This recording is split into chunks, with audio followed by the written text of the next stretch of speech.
All right, welcome back. So with the conclusion of the TI11 regional qualifiers, we are now one step closer to the beginning of the best Dota 2 tournament of the year, every single year. And just like last year, I'm going to be going through each and every single attending team and giving a brief review of their past year, taking a look at their results, any roster changes that may have taken place, as well as some statistics. And after that, I'm going to be giving a brief little preview as to what you guys may be able to expect from each and every one of these teams at this year's International. I'm going to be doing this in the exact same order I did last year, which is going to be based on DPC standings. So whatever team is at the bottom, which in this case is Hokori, will be first, and the first place team in the DPC will come last. That'll be a little bit closer to the tournament.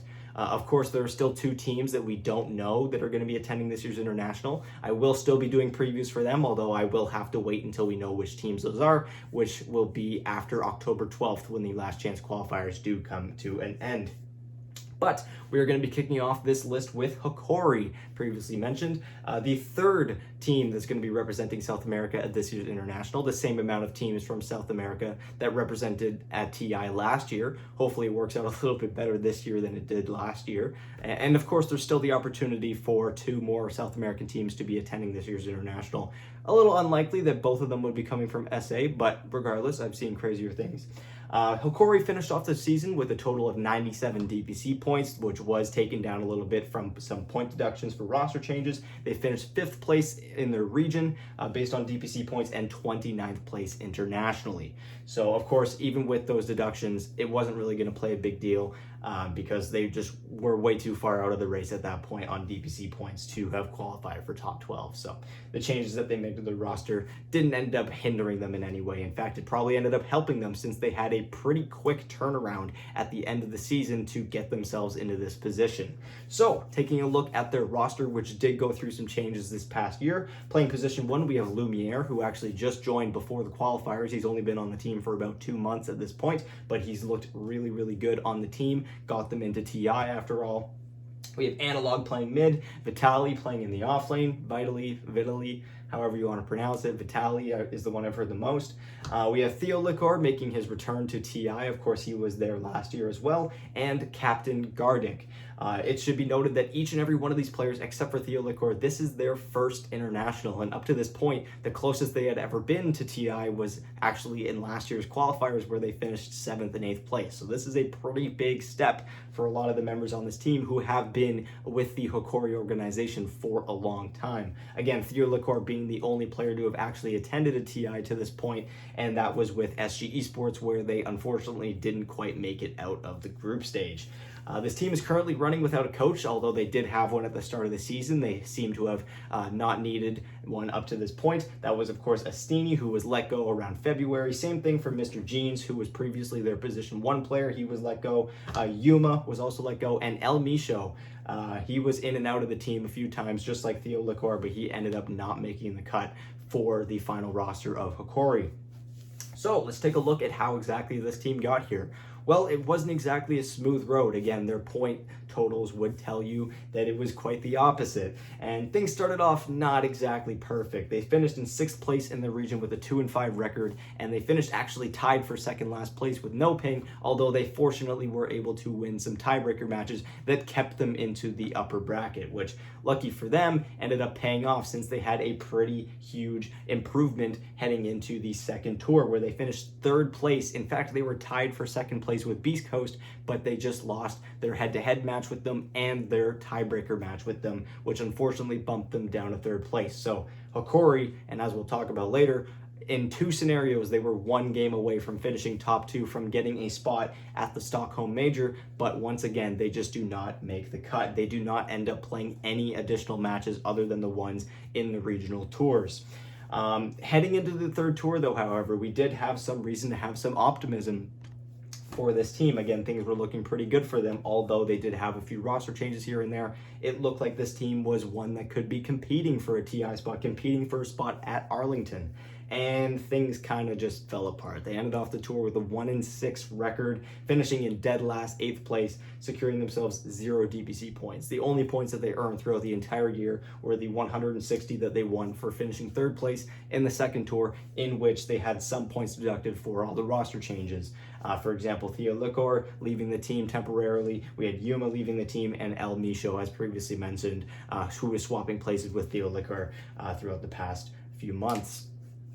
Taking a look at their results against some of the other teams attending this year's International, because they had very limited play outside of their own region in the DPC this year, there wasn't really a whole lot to take from, so I had to kind of expand this a little bit. So I took their stats from both Thunder Awaken and Beast Coast, which are both teams that are attending this year's International, which is what I'm aiming for, but I also included Infamous and Tempest due to the fact that they are going to be attending the Last Chance Qualifier. So it's the closest thing that we kind of have to a TI attendee that can kind of give me some more numbers to work with for Hokori.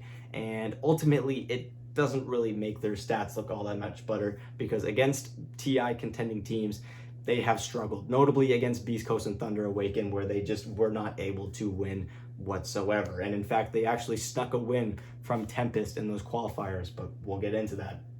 So kicking things off again with Tour 1, this was one of their rougher periods. They start off with a loss against Thunder Awaken and Beast Coast, but they come away with a win against Infamous, which has proven to be one of the things that Hokori is actually quite good at, is beating Infamous. In Tour 2, the same thing. They start off by losing to Thunder Awaken. They beat Infamous, and then they, as I previously mentioned, lose that matchup against Beast Coast, which was their head-to-head matchup. If they had won that, they would have secured top 2, but regardless, they tied Beast Coast. They had another opportunity. They had tiebreaker matches to still finish top 2, and once again, they were one game away. They lose that series 2-1. So it was right there, and it slips out of their hand. Unfortunately, they do not attend the Stockholm Major.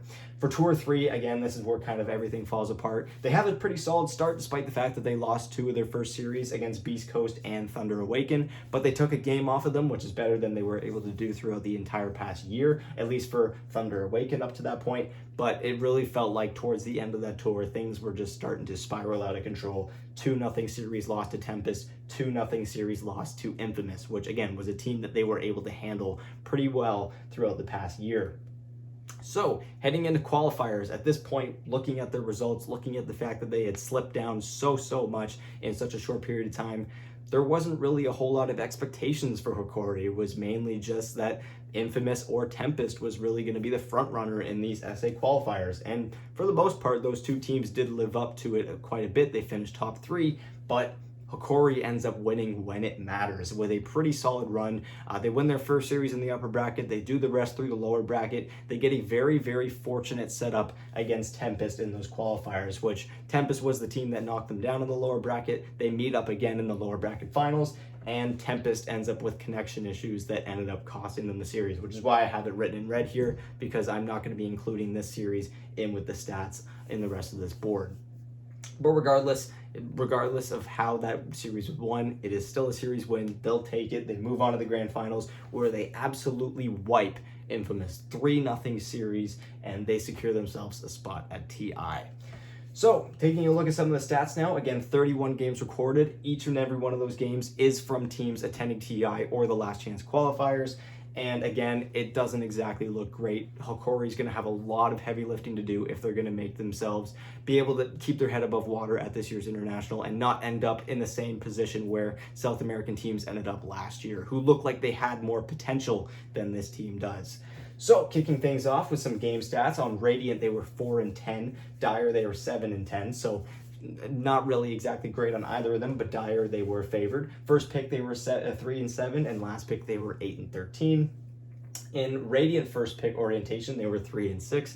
On Radiant second pick, they were 1-4. Dire first pick, they actually only played that orientation one time throughout all of these 31 games, and they lost it. And their best orientation by far was Dire last pick, where they had a 7-9 record for a 44% win rate.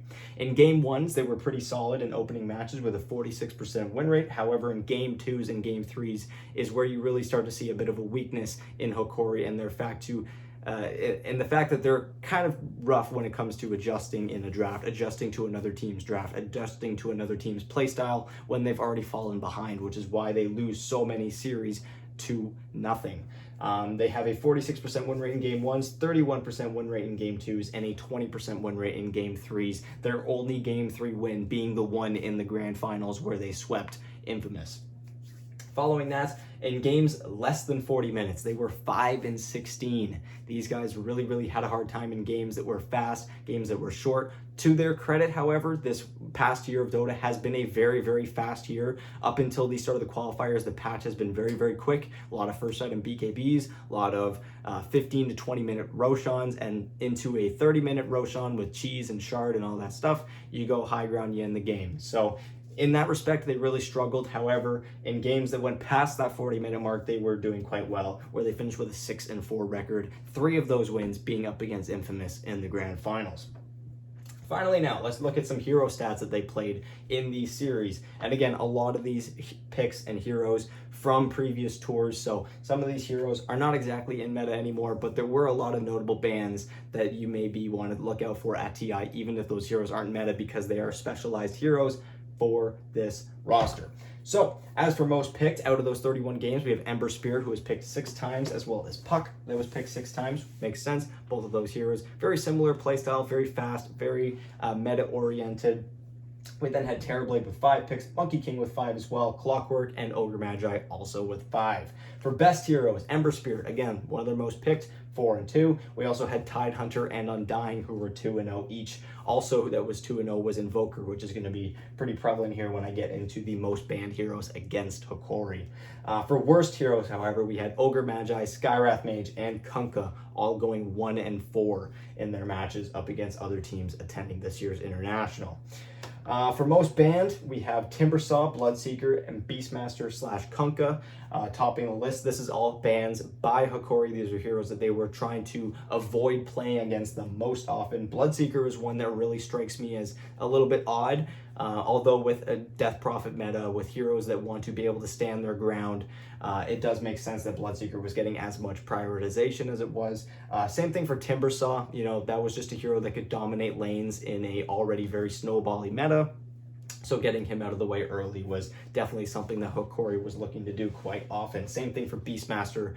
Just a lot of summons in these guys' games, especially banned against them as well. Visage, Beastmaster, heroes that were very often contested in these matches with Hokori. And for most banned against, again, Invoker, specialty hero, 100% analog, is known for his Invoker. He's quite talented on it. He's very flexible with it, and it gets banned against them quite a bit, as it gets banned in over 1/3 of the games against Hokori this past year. We also have Beastmaster with 10, again, highly contested hero, and finally Puck and Batrider with 9 each. Those make sense, very meta heroes. They fit the meta over the past year very well, specifically Batrider recently. I'd be surprised if he doesn't end up getting a nerf before the start of the International. But yeah, that pretty much does it for Hokori. This has been their past year of Dota, and honestly, it's a lot more red than you would like to see for a team attending this year's International. And to be completely honest, to be as blunt as possible, it has not exactly been a season to remember for Hokori. It's amazing that they made it to TI. I'm sure they're very happy, and there's a lot of work to do from here. A great time to turn things around. Better time than ever to do it at TI qualifiers. However, again, with other teams there that look fantastic, and with the idea in the back of your head that these other South American teams went to TI last year with even more momentum than you're going in with now, and they ended up just faltering in the group stage, that does leave quite a bit of pressure on Hokori. So I pass the question off to you guys. Where do you guys think they end up at this year's International? Do they end up as a group stage elimination, or do they make it to the main stage? Are they a dark horse for a main stage run? If I had to make my current prediction, I would say that they're likely out in the group stage, either that or the best of ones. But I really don't see them going that far. Although I've been wrong before, and I'm open to being wrong again. Again, I love an underdog story, and if this is the one, then I am all for it. So yeah, anyways, thank you guys so much for watching. Again, previews for every single attending team are going to be posted over the next couple weeks before the start of the last chance qualifiers. And then once those qualifiers are done, I will be doing 2 more previews for those 2 teams.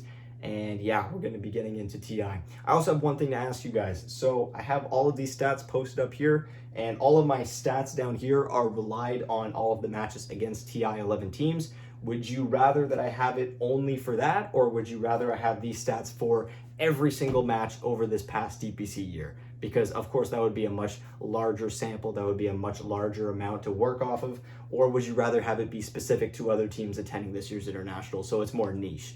I would love to hear your guys' thoughts. Again, thank you guys so much for watching, and I'll talk to you guys very, very soon. My next preview will be on Talon. Bye. Also, that logo is very hard to draw, so I tried my best, all right? Actually, that's not true. Well, I did. I tried drawing it like 7 times, and I gave up, so I just did like a really shit one. But anyways, thank you guys for watching.